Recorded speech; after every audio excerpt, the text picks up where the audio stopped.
3 ans déjà que l'Opel Corsa est sur nos routes, enfin la dernière Opel Corsa et la première Opel Corsa du renouveau, parce qu'on a toujours dit que les Opel Corsa étaient des petites voitures plutôt fiables, mais plutôt trop lourdes, sous-motorisées, surmotorisées, avec des châssis pas terribles. Depuis 3 ans, l'Opel Corsa est une Peugeot 208, avec beaucoup de différences, mais c'est une Peugeot 208 avec un châssis remarquable, des moteurs qui ne sont pas si mauvais que ça, et une ligne quand même très très sympa. Et au bout de 3 ans, qu'est-ce qu'on fait quand on est une voiture à succès?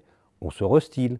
Et ce restylage, c'est un restylage assez lourd. On change beaucoup de choses, et notamment toute la face avant, avec ce fameux visor, cette calandre Opel qui se décline sur tous les modèles de la gamme, qui est une calandre fermée, et donc les feux ont été réintégrés, le bouclier a été changé. À l'arrière, je vais vous montrer également, les feux ont été changés aussi. C'est pas mal pour un restylage de mi-carrière, j'allais dire de mi-saison, on y est presque, mais c'est plutôt de mi-carrière.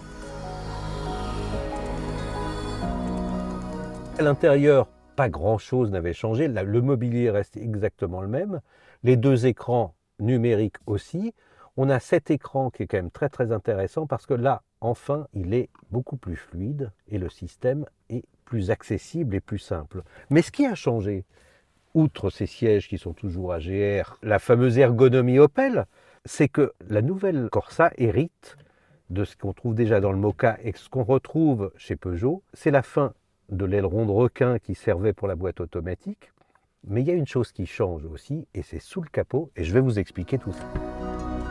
Je vous l'ai dit, ce restylage est important, et le plus important est peut-être sous le capot, parce que enfin la Corsa va arriver en version électrique, c'est la Corsa i, et très opportunément, Opel profite du coup de boost de chez Peugeot pour équiper sa Corsa. Chez Peugeot, la puissance de la batterie a augmenté, elle atteint 48 kWh utile. Eh bien, qu'est-ce que fait Opel pour sa petite Corsa? Elle récupère ce moteur qui passe à 156 chevaux, et donc avec une autonomie aussi qui va atteindre 400 km. Quant au prix, il va être élevé, je ne vous le cache pas, on ne le connaît pas encore précisément, mais comme d'habitude, il devrait être un tout petit poil en dessous de Peugeot, et donc on peut s'attendre à des versions autour de 40 000 € pour être juste en dessous des 43 000 € de la Peugeot 208.